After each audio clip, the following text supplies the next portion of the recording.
대법원 2024년 2월 8일 선고 2018-206899 등 판결 사건명 임금 등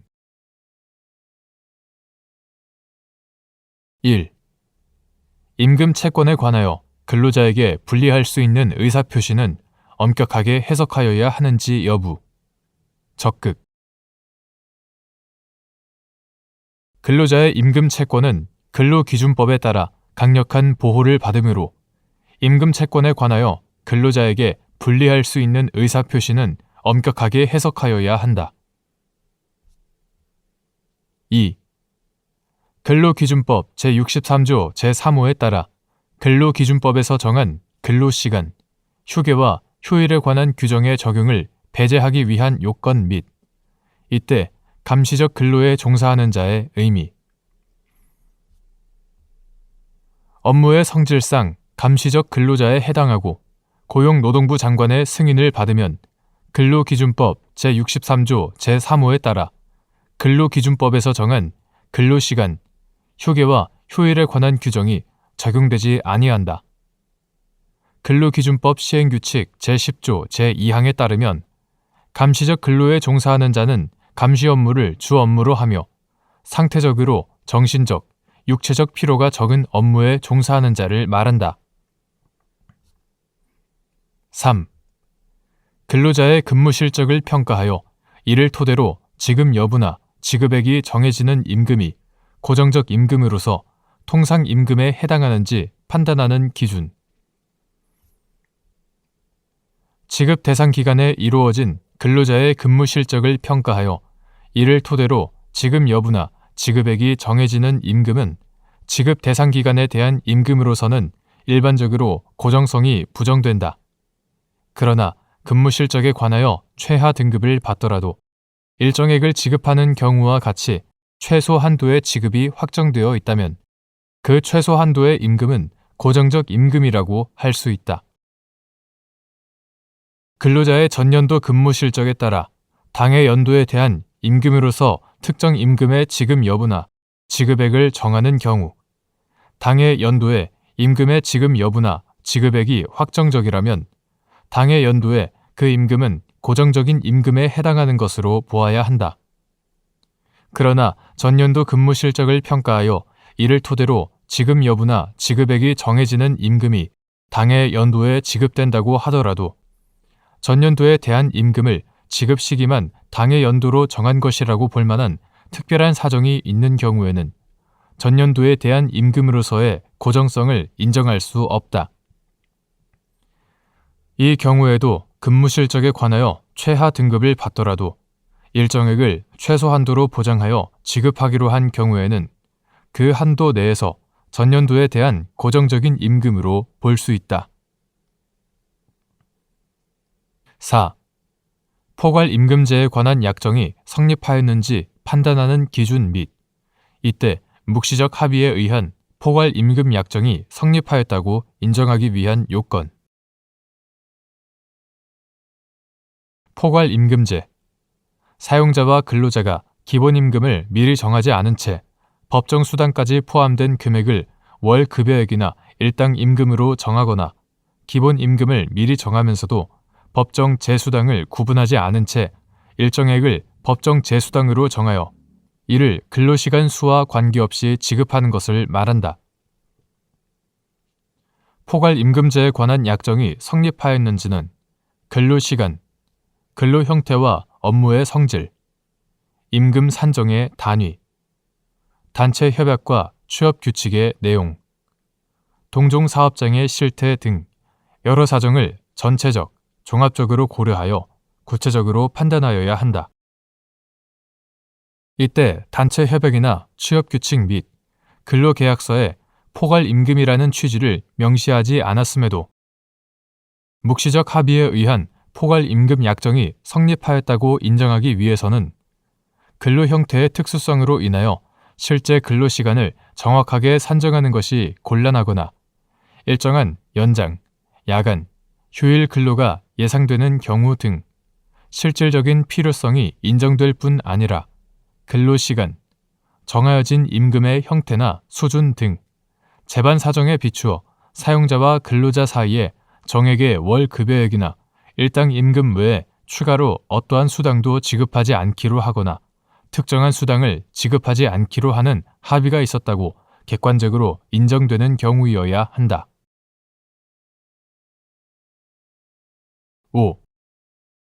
포괄임금제 방식의 임금 지급 계약이 유효하기 위한 요건.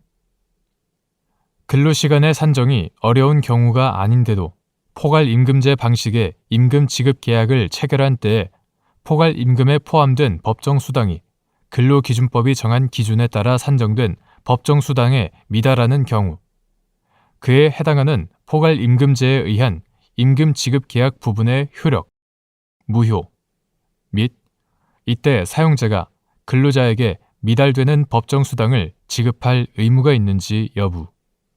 적극.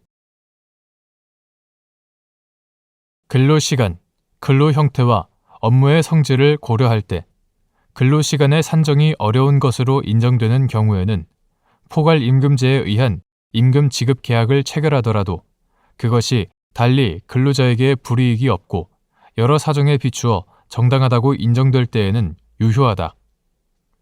그러나 위와 같이 근로시간의 산정이 어려운 경우가 아니라면 근로기준법상의 근로시간에 관한 규정을 그대로 적용할 수 없다고 볼 만한 특별한 사정이 없는 한 근로기준법상의 근로시간에 따른 임금 지급의 원칙이 적용되어야 하므로 이러한 경우에 앞서 본 포괄임금제 방식의 임금 지급 계약을 체결한 때에는 그것이 근로기준법이 정한 근로시간에 관한 규제를 위반하는지를 따져 포괄임금에 포함된 법정수당이 근로기준법이 정한 기준에 따라 산정된 법정수당에 미달한다면 그에 해당하는 포괄임금제에 의한 임금 지급 계약 부분은 근로자에게 불이익하여 무효라 할 것이고 사용자는 근로기준법의 강행성과 보충성 원칙에 의하여 근로자에게 미달되는 법정수당을 지급할 의무가 있다.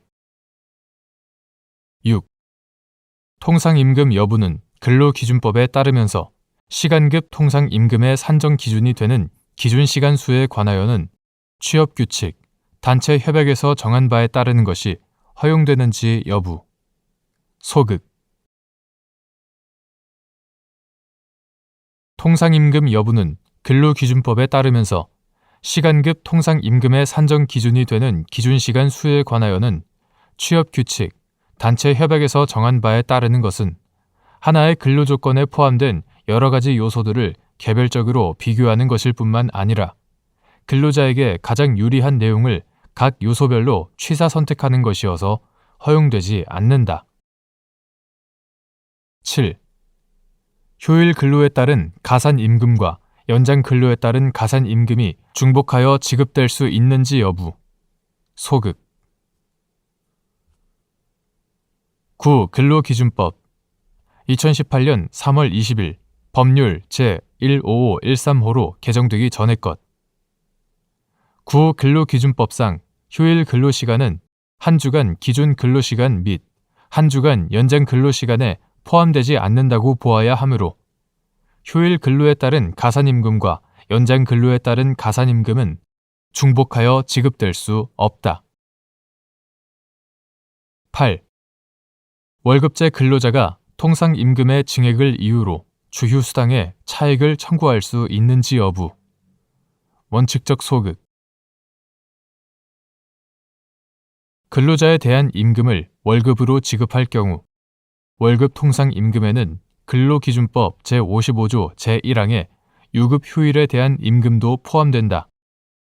따라서 월급제 근로자는 근로계약, 단체 협약 등에서 달리 정하지 않는 한 통상임금이 증액됨을 들어 주휴수당의 차액을 청구할 수 없다.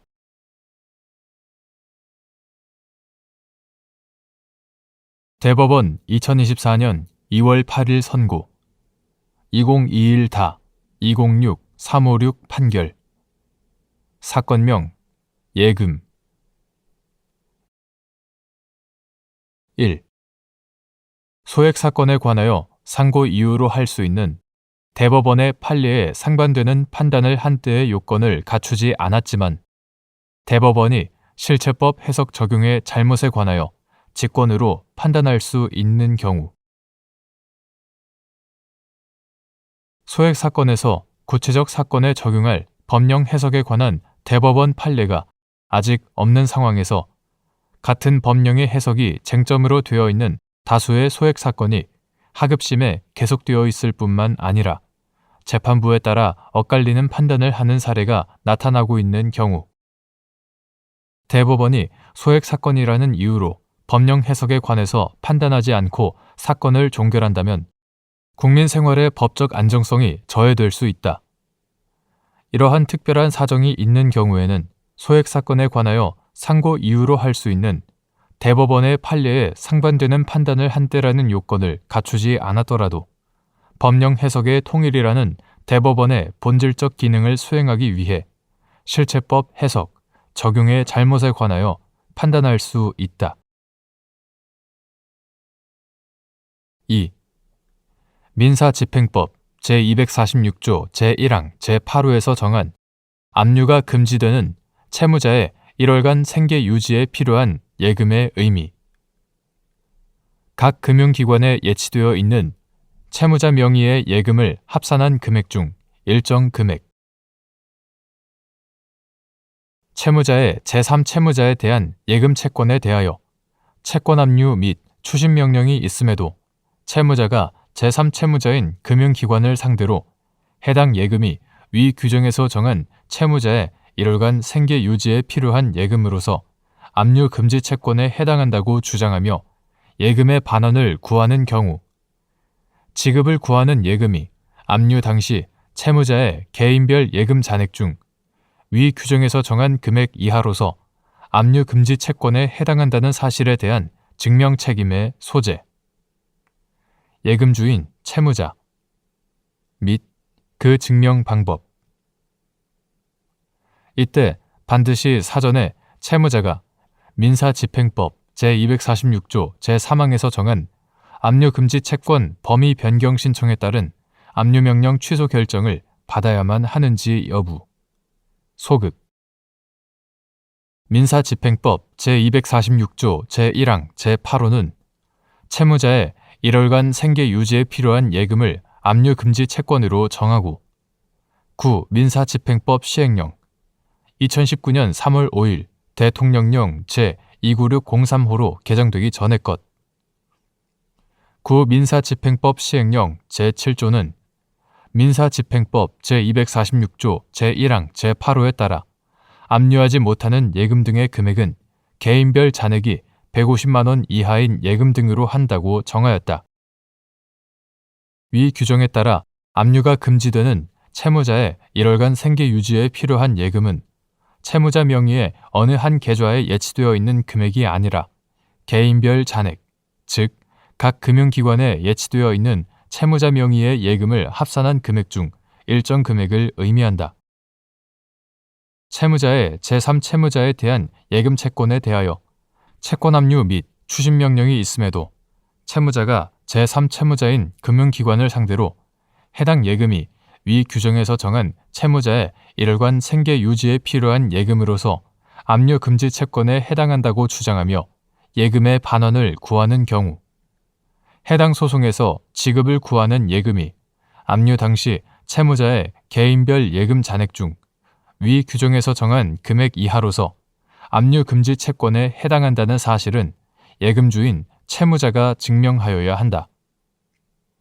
이때 채무자가 금융결제원 등 관련 기관이 제공하는 계좌정보통합조회 내역과 압류 및 추심명령의 대상이 된 각 예금 계좌에 대한 입출금 내역 등 상당한 방법으로 해당 소송에서 지급을 구하는 예금이 압류 당시 자신이 보유하고 있는 각 예금 계좌의 예금 잔액 중 위 규정에서 정한 금액 이하임을 알 수 있는 자료를 제출하였다면 특별한 사정이 없는 한 해당 소송에서 지급을 구하는 예금 채권이 압류 금지 채권에 해당한다는 사실이 증명되었다고 볼 수 있고, 이에 관하여 반드시 사전에 채무자가 민사집행법 제246조 제3항에서 정한 압류 금지 채권 범위 변경 신청에 따른 압류명령 취소 결정을 받아야만 하는 것은 아니다.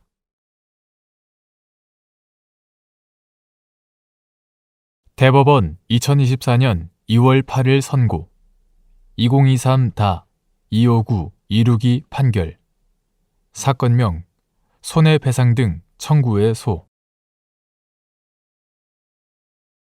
1. 사법상의 계약, 기타 법률 행위가 일정한 행위를 금지하는 구체적 법 규정을 위반하여 행하여진 경우 법률 행위가 무효인지 또는 법원이 법률 행위 내용의 실현에 대한 조력을 거부하거나 기타 다른 내용으로 효력이 제한되는지 판단하는 기준. 사법상의 계약, 기타 법률 행위가 일정한 행위를 금지하는 구체적 법 규정을 위반하여 행하여진 경우에 법률 행위가 무효인가 또는 법원이 법률 행위 내용의 실현에 대한 조력을 거부하거나 기타 다른 내용으로 효력이 제한되는가는 해당 법 규정이 가지는 넓은 의미에서 법률 효과에 관한 문제의 일환으로서 법 규정의 해석 여하에 의하여 정하여진다. 따라서 그 점에 관한 명문의 정함이 있다면 당연히 이에 따라야 할 것이고 그러한 정함이 없는 때에는 종국적으로 금지 규정의 목적과 의미에 비추어 그에 반하는 법률 행위의 무효, 기타 효력 제한이 요구되는지를 검토하여 이를 정할 것이다. 2. 유동화 전문 회사가 여유 자금의 투자 업무를 자산 유동화 계획에 따라 행하도록 규정하고 있는 구 자산 유동화에 관한 법률 제22조 제1항 제6호를 위반한 행위의 사법상 효력, 무효. 9. 자산 유동화에 관한 법률 2023년 7월 11일 법률 제19533호로 개정되기 전의 것 이하 9. 자산유동화법이라 한다.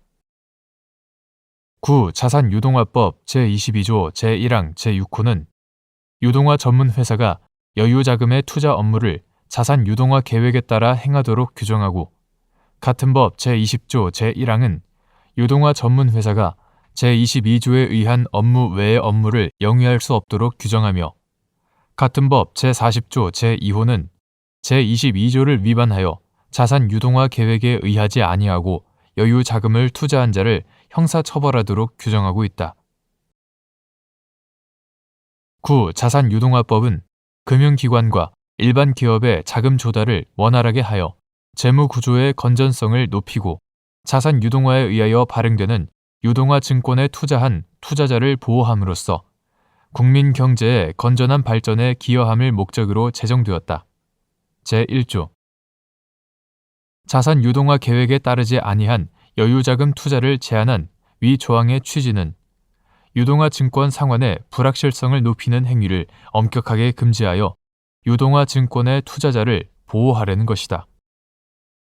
9. 자산 유동화법은 자산 유동화 계획에 반하거나 유동화 증권을 소지한 자의 권리를 해하는 사원총회의 결의는 효력이 없다고 규정하고 있기도 하다. 제19조 제2항 이러한 9. 자산유동화법 제22조 제1항 제6호의 입법 취지, 내용, 체계 등에 비추어 보면 이 조항은 강행 규정에 해당한다고 할 것이므로 이에 위반된 행위는 사법상 무효라고 봄이 타당하다.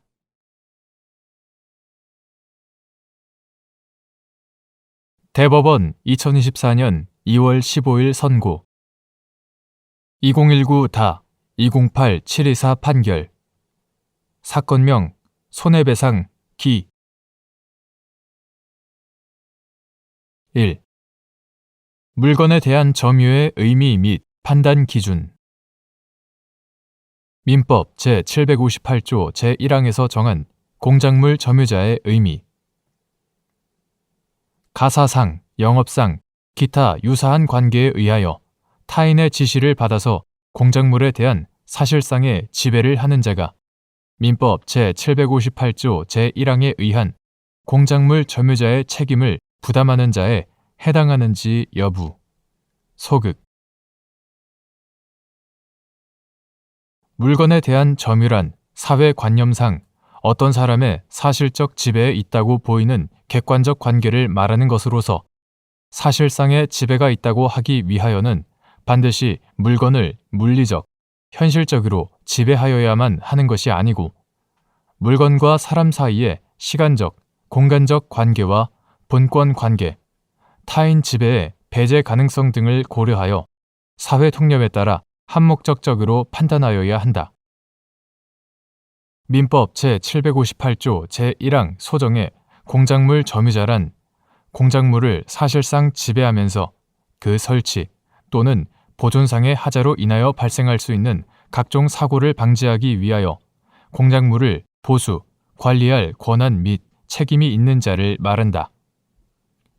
가사상, 영업상, 기타 유사한 관계에 의하여 타인의 지시를 받아서 공작물에 대한 사실상의 지배를 하는 자가 있는 경우에 그 타인의 지시를 받는 자는 민법 제195조에 따른 점유 보조자에 불과하므로 민법 제758조 제1항에 의한 공작물 점유자의 책임을 부담하는 자에 해당하지 않는다.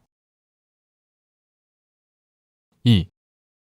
집합투자업자인 갑 주식회사의 운용 지시에 따라 신탁회사인 을은행이 투자신탁재산으로 소유권을 취득한 건물의 주차장 천장에서 화재가 발생하여 임차인인 병주식회사 등이 피해를 입자 병회사 등이 갑회사, 을은행 및 갑회사와 체결한 자산관리 위탁계약에 따라 건물에 관한 자산관리 업무를 수행한 정주식회사를 상대로 민법 제758조 제1항에 의한 공작물 점유자의 책임을 구한 사안에서 정회사는 갑회사의 점유를 돕기 위한 점유 보조자의 지위에 있을 뿐이므로 공작물 점유자로서의 책임을 부담하지 않으나 갑회사와 을은행은 위 건물의 주차장 천장을 사실상 지배하면서 보수, 관리할 권한 및 책임을 가지는 자에 해당하므로 위 화재와 관련하여 민법 제758조 제1항에 의한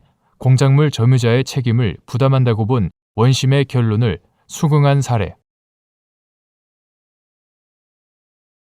3. 실화 책임에 관한 법률의 입법 취지 및 발화점과 불가분의 일체를 이루는 물건의 소실에 대하여도 위 법률이 적용되는지 여부. 소극. 실화 책임에 관한 법률. 이하 실화책임법이라고 한다. 실화책임법은 실화로 인하여 일단 화재가 발생한 경우에는 부근 가옥 기타 물건에 연소함으로써 그 피해가 예상 외로 확대되어 실화자의 책임이 과다하게 되는 점을 고려하여 그 책임을 제한함으로써 실화자를 지나치게 가혹한 부담으로부터 구제하고자 하는데 입법 취지가 있으므로 실화책임법은 발화점과 불가분의 일체를 이루는 물건의 소실, 즉 직접 화재에는 적용되지 아니하고 그로부터 연소한 부분에만 적용된다. 4. 집합투자업자와 신탁업자가 민법 제758조 제1항에 따라 투자신탁재산인 공작물의 점유자로서 공작물의 설치 또는 보존의 하자로 피해를 입은 제3자에게 손해배상 책임을 부담하는 경우 투자신탁재산을 한도로만 책임을 부담하는 것이 아니라 고유재산으로도 책임을 부담하는지 여부. 적극. 신탁법 제114조 제1항에 따른 유한책임 신탁의 효력 발생 요건. 등기. 집합투자업자와 신탁업자가 민법 제758조 제1항에 따라 투자신탁재산인 공작물의 점유자로서 공작물의 설치 또는 보존의 하자로 피해를 입은 제3자에게 손해배상 책임을 부담하는 경우에는 그 책임이 투자신탁재산의 취득, 처분 등과 관련한 이행 책임이 아니므로 투자신탁재산을 한도로만 책임을 부담하는 것이 아니라 고유재산으로도 책임을 부담하는 것으로 보아야 한다. 또한 유한책임 신탁의 등기가 없는 이상 신탁법 제114조 제1항에 따른 유한책임 신탁으로서의 효력도 없다.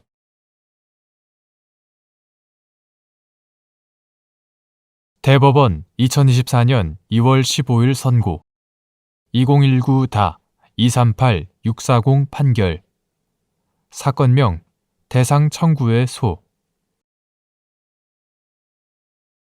수익자가 사회행위 취소 소송의 확정 판결에 따른 원상 회복으로 대체물 인도 의무를 이행하지 않은 경우 취소 채권자가 수익자를 상대로 민법 제395조에 따라 이행 지체로 인한 전보 배상을 구할 수 있는지 여부, 원칙적 소극 및 이때 수익자의 대체물 인도 의무에 대한 강제 집행이 불가능하거나 현저히 곤란하다고 평가할 수 있는 경우에는 전보 배상을 구할 수 있는지 여부, 적극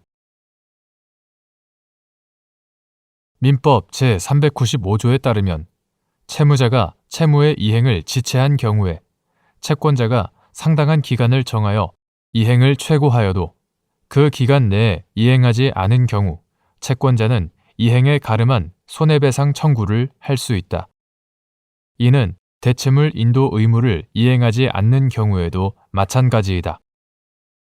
그러나 수익자가 사회행위 취소 소송의 확정 판결에 따른 원상 회복으로 대체물 인도 의무를 이행하지 않았다는 이유만으로 취소 채권자가 수익자를 상대로 민법 제395조에 따라 이행 지체로 인한 전보 배상을 구할 수는 없다.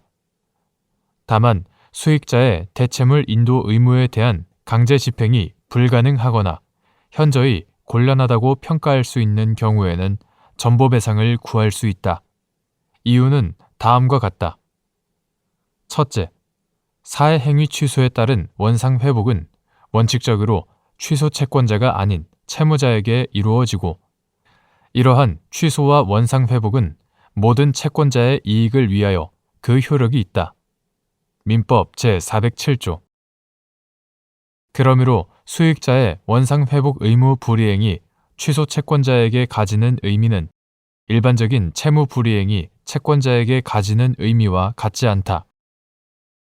또한 본래의 채무 이행은 민법 제395조에 따라 이행에 가름하여 이루어지는 전보 배상과 규범적으로 동등하게 평가될 수 있으나 사회행위 취소에 따른 채무자에 대한 원물 반환 의무의 이행과 민법 제395조에 따른 취소 채권자에 대한 전보 배상이 언제나 규범적으로 동등하게 평가될 수 있는 것은 아니다. 이러한 특수성은 사회행위 취소에 따른 원상 회복과 관련하여 민법 제395조가 적용될 수 있는지를 판단하는 국면에 반영될 필요가 있다.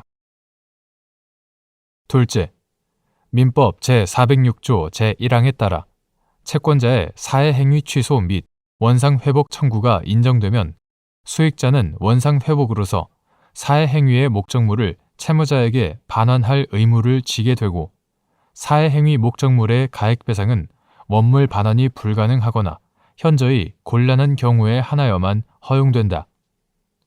한편 사회행위 취소에 따른 원상회복 의무 불이행을 이유로 한 민법 제395조에 따른 전보배상 청구는 민법 제406조 제1항에 따른 원상회복 청구의 일환으로 이루어지는 가액배상 청구와 소송물을 달리하기는 하나 본래 채무자에게 이루어져야 할 원물 반환에 가름하여 취소 채권자에게 금전을 지급하라는 내용의 청구라는 점, 이러한 청구를 쉽게 허용할 경우 원물 반환 원칙이나 채권자 평등 원칙이 약화될 우려가 있다는 점에서는 가액 배상 청구와 공통된다. 그러므로 이러한 전보 배상 청구는 가액 배상과 마찬가지로 일정한 요건 아래에서만 제한적으로 허용될 필요가 있다.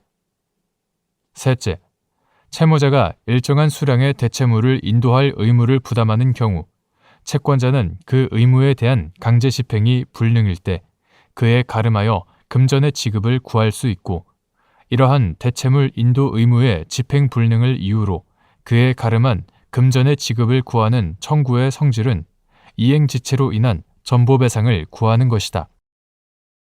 이러한 법리는 사회행위 취소 소송에서 확정된 대체물 인도 의무의 강제 집행이 불가능하거나 현저히 곤란하다고 평가할 수 있는 경우에도 적용될 수 있다. 넷째, 취소 채권자가 원물 반환에 가름하여 금전을 지급받을 경우 사실상 우선 변제를 받게 되는 결과가 초래될 수는 있으나 이는 이미 가액배상과 관련하여 현행 채권자 취소 관련 규정의 해석상 불가피하게 발생하는 결과이고 전보배상의 제한적 허용으로 인하여 새롭게 창출되는 결과는 아니다. 또한 사해행위가 취소된 경우 사해행위로 인하여 이익을 얻은 수익자는 그 이익을 채무자의 책임 재산으로 환원하여야 한다는 요청은 원상회복은 원칙적으로 원물 반환의 형태로 이루어져야 한다는 요청보다 상위에 있다. 그러므로 대체물을 보유하고 있지는 않으나 이를 조달하여 인도하는 것은 가능하다는 이유로 가액배상이 아닌 원물 반환을 명하는 확정 판결을 받은 수익자가 대체물 인도 의무를 이행하지 않고 강제 집행을 하는 것도 불가능하거나 현저히 곤란하다는 특별한 사정이 있다면 수익자에게 사해 행위로 인한 이익을 그대로 보유하게 하기보다는 전보배상의 형태로 그 이익을 반환하게 하는 것이 더 바람직하다.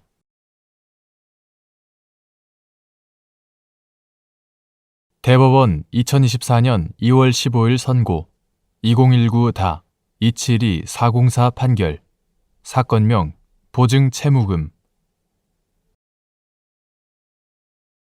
1.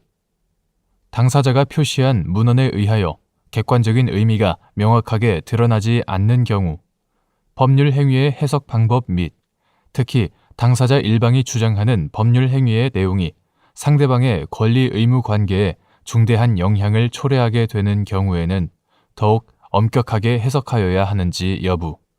적극. 법률 행위의 해석은 당사자가 그 표시 행위에 부여한 객관적인 의미를 명백하게 확정하는 것으로서 당사자가 표시한 문헌대로 의사표시의 존재와 내용을 인정하여야 한다. 당사자가 표시한 문헌에 의하여 그 객관적인 의미가 명확하게 드러나지 않는 경우에는 그 문헌의 내용, 당사자의 주장과 증명을 통하여 드러나는 그 법률 행위가 이루어지게 된 동기 및 경위, 당사자가 그 법률 행위에 의하여 달성하려고 하는 목적과 진정한 의사, 거래의 관행 등을 종합적으로 고찰하여 사회 정의와 형평의 이념에 맞도록 논리와 경험의 법칙, 그리고 사회 일반의 상식과 거래의 통념에 따라 합리적으로 해석하여야 한다. 특히 당사자 일방이 주장하는 법률 행위의 내용이 상대방의 권리 의무 관계에 중대한 영향을 초래하게 되는 경우에는 더욱 엄격하게 해석하여야 한다. 2.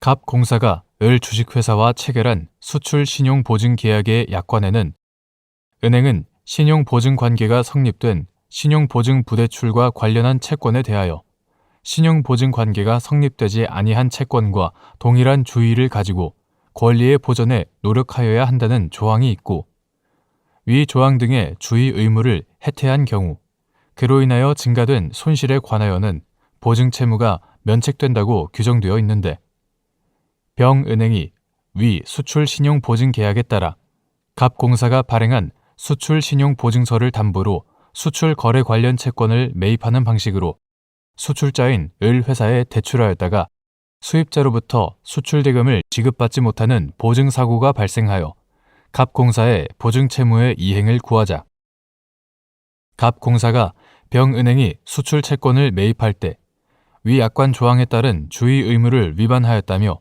보증채무의 면책을 주장한 사안에서 위 약관 조항은 사후적 손실 방지 의무를 정한 규정으로 해석함이 타당한데도 이를 사전적 주의 의무에 관한 규정이라고 보아 위 약관 조항 위반으로 갑공사의 보증채무가 면책되었다고 본 원심 판단에 법리 오해 등의 잘못이 있다고 한 사례.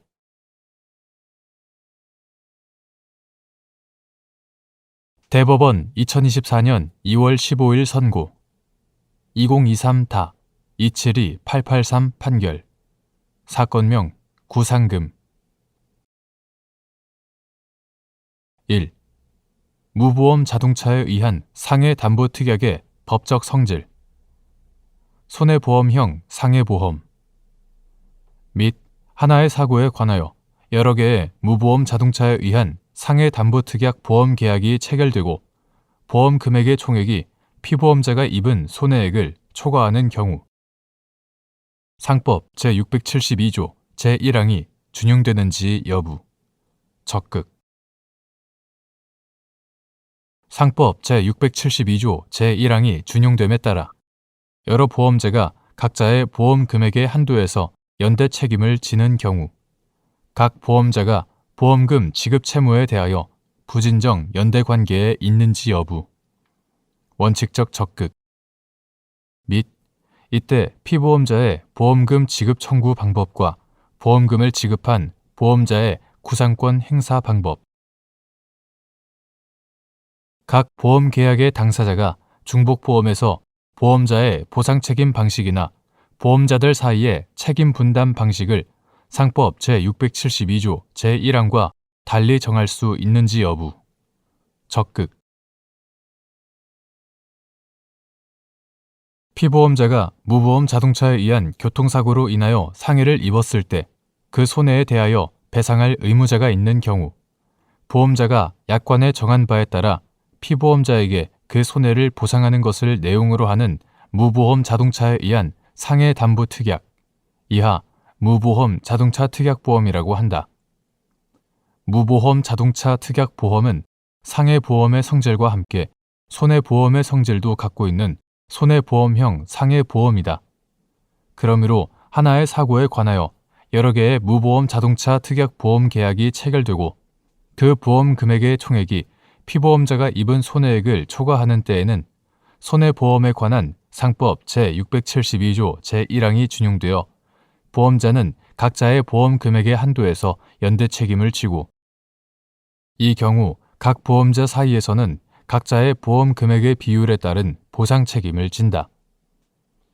위와 같이 상법 제672조 제1항이 준용됨에 따라 여러 보험자가 각자 보험 금액 한도에서 연대 책임을 지는 경우 특별한 사정이 없는 한 그 보험금 지급 책임의 부담에 관하여 각 보험자 사이에 주관적 공동관계가 있다고 보기 어려우므로 각 보험자는 그 보험금 지급 채무에 대하여 부진정 연대 관계에 있다.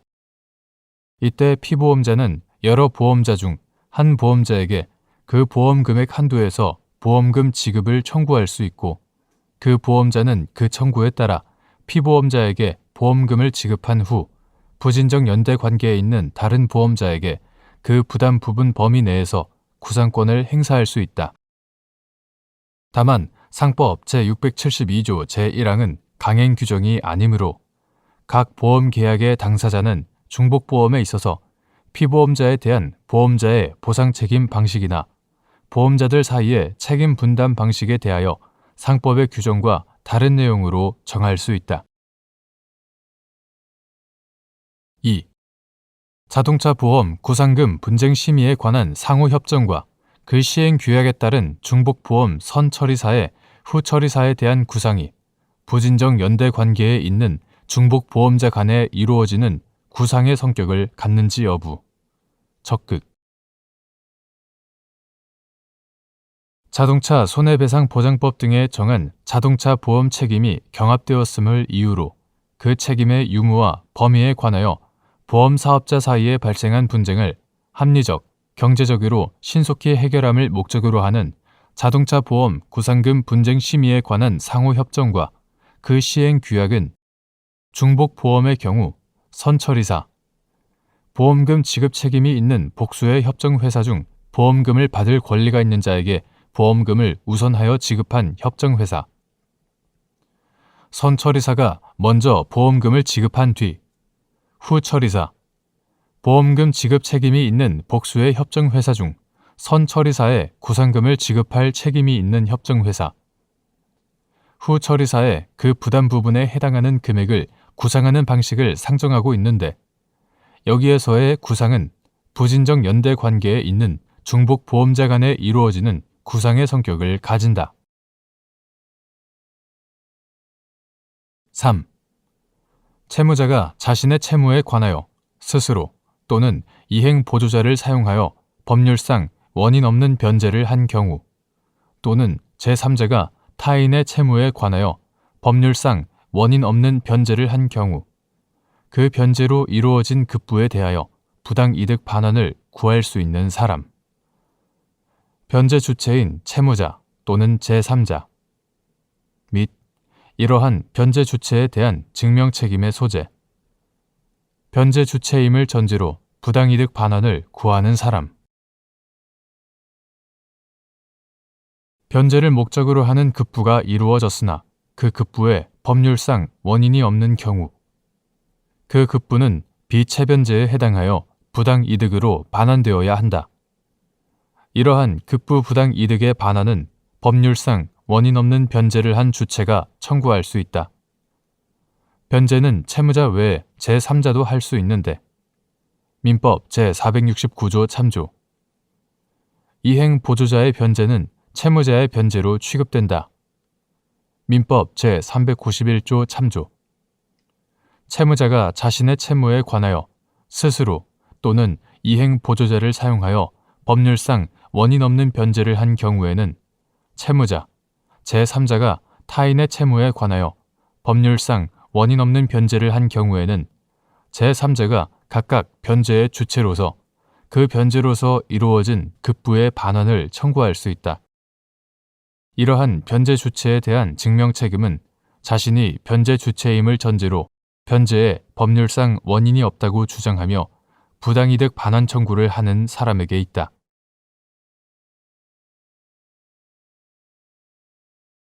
대법원 2024년 2월 15일 선고 2023-295442 판결. 사건명 부당이득금. 1. 토지 소유자가 소유 토지를 일반 공중 등의 통행로로 무상 제공하거나 그에 대한 통행을 용인하는 등으로 자신의 의사에 부합하는 토지 이용 상태가 형성되어 그에 대한 독점적, 배타적 사용 수익권의 행사가 제한되는 경우 사용, 수익권 자체를 대세적, 확정적으로 상실하는지 여부, 소극 및 그 후 일정한 요건을 갖춘 때에는 사정 변경의 원칙에 따라 소유자가 다시 독점적, 배타적 사용 수익권을 행사할 수 있는지 여부, 적극 독점적, 배타적 사용 수익권 행사가 제한되는지를 판단할 때 고려하여야 할 사항 및 그에 대한 증명 책임의 소재.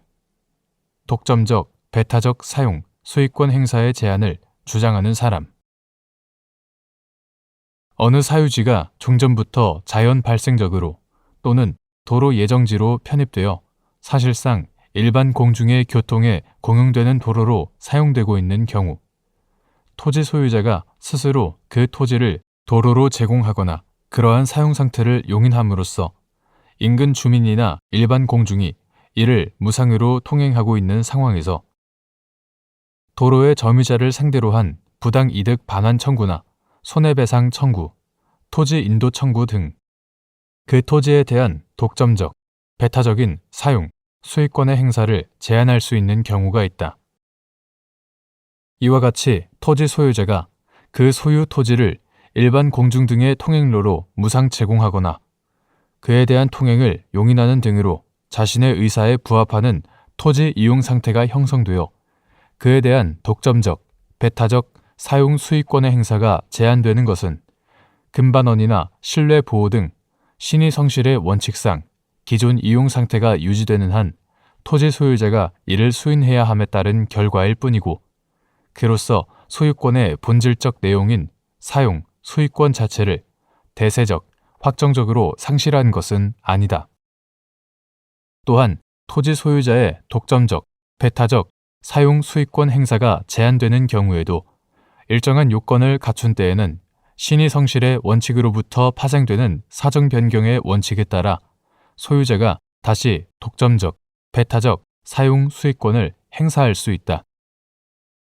이러한 신의성실의 원칙과 독점적, 배타적 사용 수익권 제한 법리의 관련성에 비추어 보면 독점적, 배타적 사용 수익권 행사가 제한되는지를 판단할 때는 토지 소유자의 의사를 비롯하여 다음에 보는 여러 사정을 종합적으로 고찰할 때 토지 소유자나 그 승계인이 권리를 행사하는 것이 금반원이나 실내 보호 등 신의성실의 원칙상 허용될 수 있는지가 고려되어야 한다. 즉, 독점적, 배타적 사용 수익권을 행사하는 것을 제한할 수 있는지 여부는 소유자가 토지를 소유하게 된 경위와 보유 기간, 소유자가 토지를 공공의 사용에 제공하거나 그 사용을 용인하게 된 경위와 그 규모, 토지 제공 당시 소유자의 의사, 토지 제공에 따른 소유자의 이익 또는 편익의 유무와 정도, 해당 토지의 위치나 형태, 인근의 다른 토지들과의 관계, 주위 환경, 소유자가 보인 행태의 모순 정도 및 이로 인한 일반 공중의 신뢰 내지 편익 침해 정도, 소유자가 행사하는 권리의 내용이나 행사 방식 및 권리 보호의 필요성 등 여러 사정을 종합적으로 고찰하고 토지 소유자의 소유권 보장과 공공의 이익 사이의 비교 형량을 하여 판단하여야 한다. 또한 독점적, 배타적 사용 수익권 행사를 제한하는 법리는 토지 소유자의 권리 행사를 제한하는 예외적인 법리이므로 공공 필요에 의한 재산권의 수용, 사용 또는 제한에 관한 정당한 보상을 지급하여야 한다는 헌법 제23조 제3항 및 법치행정의 취지에 비추어 신중하고 엄격하게 적용되어야 하고 독점적, 배타적 사용 수익권 행사의 제한을 주장하는 사람이 그 제한 요건을 충족하였다는 점에 대한 증명 책임을 진다. 2. 갑이 사정받은 토지가 분할됨과 동시에 분할된 일부 토지의 지목이 도로로 변경되어 도로로 사용되다가 을이 위 토지를 매수하였는데 을이 병지방자치단체를 상대로 병지방자치단체가 토지를 도로 부지로 사용하였다는 이유로 부당이득 반환을 구한 사안에서 갑 및 그 상속인들이 토지에 대한 독점적, 배타적인 사용, 수익권을 행사하는 것을 제한할 수 있다고 보기 어려운데도 갑 및 그 상속인들이 토지에 대한 독점적, 배타적 사용 수익권을 포기하였으므로 을이 부당이득 반환 청구를 할 수 없다고 본 원심 판단에 법리 오해에 잘못이 있다고 한 사례.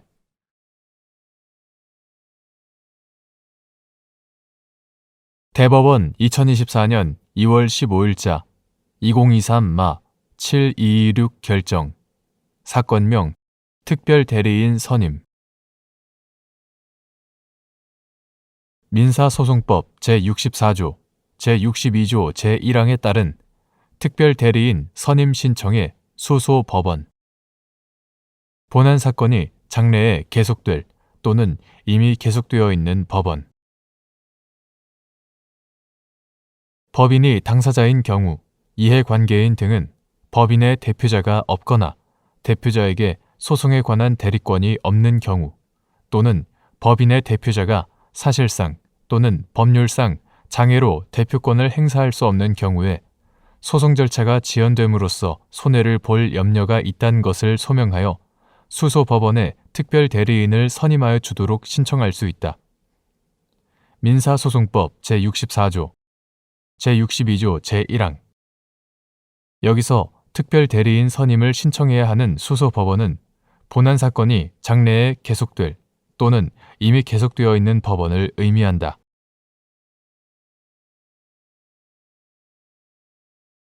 대법원 2024년 2월 8일 선고 2021무 13279 판결. 사건명 인지청구. 미성년자인 자녀의 법정 대리인이 인지청구의 소를 제기한 경우 민법 제864조에서 정한 제척기간의 기산점. 법정 대리인이 부 또는 모의 사망 사실을 안날. 자녀가 미성년자인 동안 법정 대리인이 인지청구의 소를 제기하지 않은 경우 인지청구의 소를 제기할 수 있는 기간. 자녀가 성년이 된 뒤로 부 또는 모의 사망을 안날로부터 2년 이내. 자녀와 그 직계 비속 또는 그 법정 대리인은 부 또는 모를 상대로 하여 인지청구의 소를 제기할 수 있고 이 경우에 부 또는 모가 사망한 때에는 그 사망을 안날로부터 2년 내에 검사를 상대로 인지청구의 소를 제기하여야 한다. 민법 제863조, 제864조. 이때 미성년자인 자녀의 법정 대리인이 인지 청구의 소를 제기한 경우에는 그 법정 대리인이 부 또는 모의 사망 사실을 안날이 민법 제864조에서 정한 제척기간에 기산일이 된다. 그러나 자녀가 미성년자인 동안 법정 대리인이 인지 청구의 소를 제기하지 않은 때에는 자녀가 성년이 된 뒤로 부 또는 모의 사망을 안날로부터 2년 내에 인지 청구의 소를 제기할 수 있다고 보아야 한다. 인지 청구권은 자녀 본인의 일신 전속적인 신분 관계상의 권리로서 그 의사가 최대한 존중되어야 하고 법정 대리인에게 인지 청구의 소를 제기할 수 있도록 한 것은 소송 능력이 제한되는 미성년자인 자녀의 이익을 두텁게 보호하기 위한 것일 뿐 그 권리 행사를 제한하기 위한 것이 아니기 때문이다.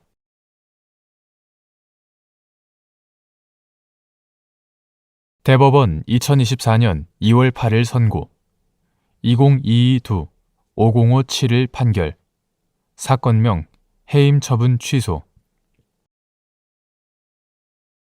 사립학교 교원이 소청심사 청구를 하여 해임 처분의 효력을 다투던 중 형사 판결 확정 등 당연 퇴직 사유가 발생하여 교원의 지위를 회복할 수 없더라도 해임 처분이 취소되거나 변경되면 해임 처분일부터 당연 퇴직 사유 발생일까지 기간에 대한 보수 지급을 구할 수 있는 경우 소청심사 청구를 기각한 교원 소청심사위원회 결정의 취소를 구할 법률상 이익이 있는지 여부 적극 교원 소청심사 제도에 관한 교원의 지위 향상 및 교육활동 보호를 위한 특별법의 규정 내용과 목적 및 취지 등을 종합적으로 고려하면 사립학교 교원이 소청심사 청구를 하여 해임 처분의 효력을 다투던 중 형사 판결 확정 등 당연 퇴직 사유가 발생하여 교원의 지위를 회복할 수 없더라도 해임 처분이 취소되거나 변경되면 해임 처분일부터 당연 퇴직 사유 발생일까지의 기간에 대한 보수 지급을 구할 수 있는 경우에는 소청심사 청구를 기각한 교원 소청심사위원회 결정의 취소를 구할 법률상 이익이 있다.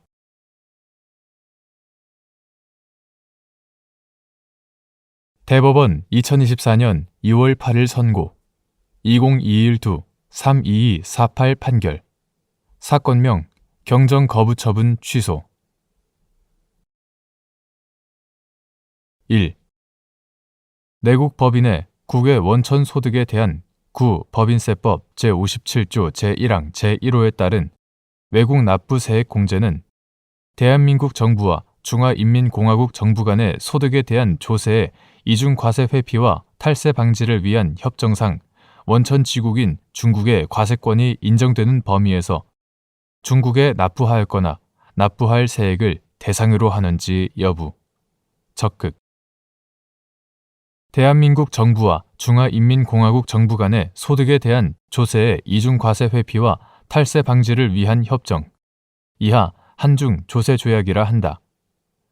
한중 조세조약 제11조, 제22조 제1항, 제23조 제1항 대한민국 정부와 중화인민공화국 정부 간의 소득에 대한 조세의 이중과세 회피와 탈세 방지를 위한 협정의 제2의정서 제4조 제1항 가목 9. 법인세법 2014년 12월 23일 법률 제12850호로 개정되기 전의 것 이하 같다. 9. 법인세법 제57조 제1항 제1호의 문헌 및 체계 등에 따르면 우리나라 거주자의 이중과세 조정과 관련하여 한중 조세조약에서는 거주지국인 우리나라에 제한 없는 과세권을 전제로 하여 원천 지국인 중국의 과세권을 일정한 범위로 제한하되 그러한 범위 내에서 이루어진 중국의 과세권 행사에 따라 중국에 납부하는 세액에 대하여 우리나라가 우리나라 세법의 규정에 따른 세액 공제를 허용한다는 내용 등을 정하고 있다. 나아가 거주지국인 우리나라는 구법인세법 제57조 제1항 제1호에서 외국 납부세액 공제 제도를 두는 등으로 원천지국인 중국의 과세권을 존중하는 방법을 취하고 있다. 그러므로 내국법인의 국외 원천 소득에 대한 구법인세법 제57조 제1항 제1호에 따른 외국 납부세의 공제는 한중 조세 조약상 그 소득에 대하여 원천지국인 중국의 과세권이 인정되는 범위에서 중국에 납부하였거나 납부할 세액을 대상으로 하는 것이고, 이와 달리 그 소득에 대하여 원천지국인 중국의 과세권이 인정되는 범위를 초과하여 중국에 납부한 세액이 있더라도 이를 구법인세법 제57조 제1항 제1호에 따른 외국 납부세액 공제 대상으로 볼 수는 없다. 2. 어떠한 소득이 대한민국 정부와 중화인민공화국 정부 간의 소득에 대한 조세의 이중과세 회피와 탈세 방지를 위한 협정에서 정한 이자에 해당하는지 판단하는 기준. 대한민국 정부와 중화인민공화국 정부 간의 소득에 대한 조세의 이중과세 회피와 탈세 방지를 위한 협정, 이하 한중조세조약이라 한다. 한중조세조약 제11조 제4항의 문헌과 문맥 등을 종합하면 어떠한 소득을 한중조세조약에서 정한 이자라고 보기 위해서는 그 소득은 수취인이 자금을 제공한 것에 대한 대가에 해당하여야 한다.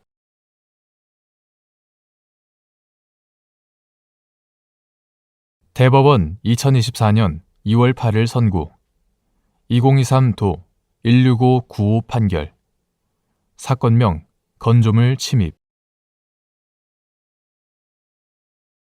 1.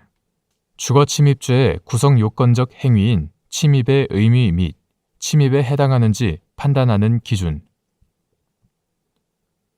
외부인의 출입이 엄격히 통제되는 건조물에 거주자나 관리자의 승낙 없이 몰래 들어간 경우, 또는 출입 당시 거주자나 관리자가 출입의 금지나 제한을 하였음에도 이를 무시하고 출입한 경우 침입 행위에 해당할 수 있는지 여부. 적극. 주거침입죄는 사실상 주거의 평온을 보호 법익으로 한다. 주거침입죄의 구성 요건적 행위인 침입은 주거침입죄의 보호 법익과의 관계에서 해석하여야 하므로 침입이란 주거의 사실상 평온 상태를 해치는 행위 태양으로 주거에 들어가는 것을 의미하고, 침입에 해당하는지는 출입 당시 객관적, 외형적으로 드러난 행위 태양을 기준으로 판단함이 원칙이다. 이때 거주자의 의사도 고려되지만 주거 등의 형태와 용도, 성질, 외부인에 대한 출입의 통제, 관리 방식과 상태 등 출입 당시 상황에 따라 그 정도는 달리 평가될 수 있다. 사생활 보호의 필요성이 큰 사적 주거, 외부인의 출입이 엄격히 통제되는 건조물에 거주자나 관리자의 승낙 없이 몰래 들어간 경우, 또는 출입 당시 거주자나 관리자가 출입의 금지나 제한을 하였음에도 이를 무시하고 출입한 경우에는 사실상의 평온 상태가 침해된 경우로서 침입 행위가 될 수 있다. 2. 피고인이 갑에게 100m 이내로 접근하지 말 것 등을 명하는 법원의 접근 금지 가처분 결정이 있는 등 피고인이 갑을 방문하는 것을 갑이 싫어한 것을 알고 있음에도 임의로 갑이 근무하는 사무실 안으로 들어감으로써 건조물에 침입하였다는 공소 사실로 기소된 사안에서 피고인이 위 결정에 반하여 갑이 근무하는 사무실에 출입한 것은 갑의 명시적인 의사에 반하는 행위일 뿐만 아니라 출입의 금지나 제한을 무시하고 출입한 경우로서 출입 당시 객관적, 외형적으로 드러난 행위 태양을 기준으로 보더라도 사실상 평온 상태가 침해된 것으로 볼 수 있으므로 건조물 침입죄가 성립한다고 한 사례.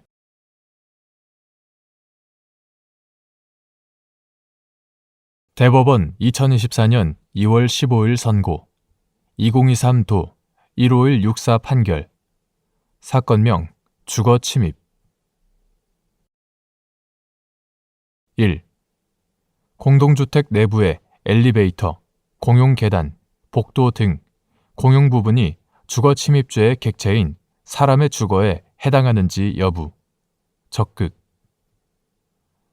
거주자가 아닌 외부인이 공동주택의 공용 부분에 출입한 것이 공동주택 거주자들에 대한 주거 침입에 해당하는지 판단하는 기준.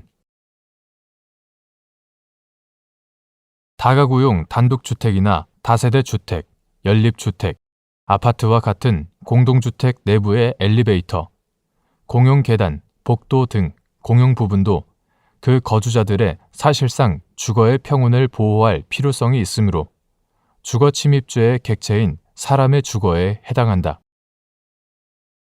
거주자가 아닌 외부인이 공동주택의 공용 부분에 출입한 것이 공동주택 거주자들에 대한 주거 침입에 해당하는지를 판단할 때에는 공용 부분이 일반 공중의 출입이 허용된 공간이 아니고 주거로 사용되는 각 가구 또는 세대의 전용 부분에 필수적으로 부속하는 부분으로서 거주자들 또는 관리자에 의하여 외부인의 출입에 대한 통제, 관리가 예정되어 있어 거주자들의 사실상 주거의 평온을 보호할 필요성이 있는 부분인지, 공동주택의 거주자들이나 관리자가 평소 외부인이 그곳에 출입하는 것을 통제, 관리하였는지 등의 사정과 외부인의 출입 목적 및 경위, 출입의 태양과 출입한 시간 등을 종합적으로 고려하여 주거의 사실상 평온 상태가 침해되었는지의 관점에서 객관적, 외형적으로 판단하여야 한다. 2. 주거에 들어가는 행위가 거주자의 의사에 반한다는 주관적 사정이 주거 침입죄에서의 침입 행위에 해당하는지를 판단할 때 고려할 하나의 요소인지 여부, 적극, 및 이때 그 고려의 정도는 주거 등의 형태와 용도, 성질, 외부인에 대한 출입의 통제, 관리 방식과 상태 등 출입 당시 상황에 따라 달리 평가되는지 여부, 적극.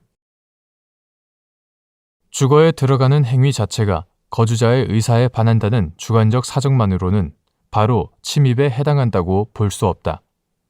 침입 행위에 해당하는지는 종국적으로는 주거의 사실상의 평온 상태를 해치는 행위 태양인지에 따라 판단되어야 하기 때문이다. 다만 거주자의 의사에 반하는지는 사실상의 평온 상태를 해치는 행위 태양인지를 평가할 때 고려할 하나의 요소가 될 수 있다.